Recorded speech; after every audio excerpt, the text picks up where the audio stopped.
Өлкөнүн аймагында биринчи жолу түрк тилине которулган ыйык Куран жана казак тарыхына байланыштуу абдан баалуу маалыматтар Улуу Британиядан табылды. Туманда Альбиондун бир катар шаарларынын китепканаларынын жана Улуу Британиянын башка архивин изилдеген казак окумуштууларынын эмгегинин аркасында элдин өткөн тарыхынын жаңы барактары ачылмакчы. Мисалы, касиеттүү Карим өлкөдө биринчи жолу түрк тилине которулду деп ишенимдүү айтууга болот.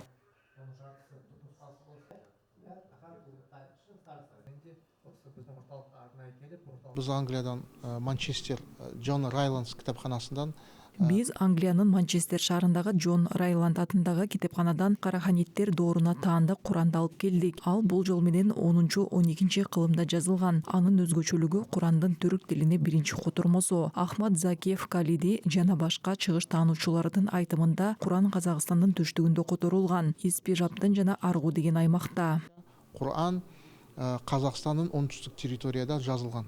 Испижаб және Аргу деген территория. Окумуштуулар ачарчылык кезден чыгыш Түркистандан баштап Гималай тоолорун ашып Индия аркылуу Түркияга чейин жеткен тар жана тайгакчыл тууралуу маалыматтар тумандуу Альбионду болуусу мүмкүн деп болжошкон. Үмүт акталып маалыматтар табылды. Кошумчалай кетсек, Түркистан, Түркия, Персия, Азербайжан ортосундагы каталмашуу деп аталган 50 томдук документтин бир бөлүмү Мустафа Шокайга арналганы белгилүү болду. Бул маалыматтар Британиянын архивинде көп жылдар бою жашыруун документтер категориясында болгон.